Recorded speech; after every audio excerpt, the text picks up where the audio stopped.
Mattukatta Haritheerthapuram residence association നേതൃത്വത്തിൽ ഓണാഘോഷം സംഘടിപ്പിച്ചു. അയ്യപ്പൻകോവിൽ പഞ്ചായത്ത് അംഗം അഭിലാഷ് മാത്യു ആഘോഷ പരിപാടികൾ ഉദ്ഘാടനം ചെയ്തു. മാട്ടുക്കട്ട ഹരിതീർത്ഥപുരം മഹാവിഷ്ണു ക്ഷേത്ര മൈതാനിയിലാണ് ഹരിതീർത്ഥപുരം റെസിഡൻസ് അസോസിയേഷന്റെ നേതൃത്വത്തിൽ ഓണാഘോഷം സംഘടിപ്പിച്ചത്. മാതൃകാ പ്രവർത്തനത്തിലൂടെ ശ്രദ്ധ നേടിയ അസോസിയേഷൻ ജാതിമത ചിന്തകൾക്കപ്പുറമാണ് പ്രവർത്തിക്കുന്നത്. മാട്ടുക്കട്ട ഹരിതീർത്ഥപുരത്ത് തിരുവോണം നാളിലാണ് ഓണാഘോഷം സംഘടിപ്പിച്ചത്. പുലർച്ചെ അത്തപ്പൂക്കള മത്സരത്തോടെയാണ് മത്സര പരിപാടി ആരംഭിച്ചത്.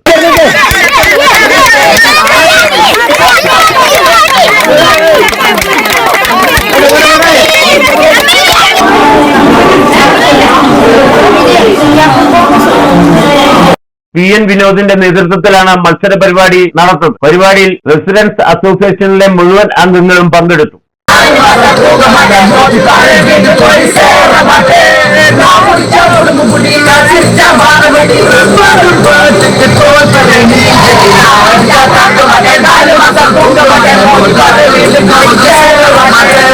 രാത്രി വൈകിയും ആഘോഷ പരിപാടി നീണ്ടുനിന്നു. പ്രതികൂല കാലാവസ്ഥയെ പോലും വകവയ്ക്കാതെയാണ് ആഘോഷ പരിപാടിയിൽ അസോസിയേഷൻ അംഗങ്ങൾ പങ്കാളികളായത്. Idukki vision news, Ayyappancoil.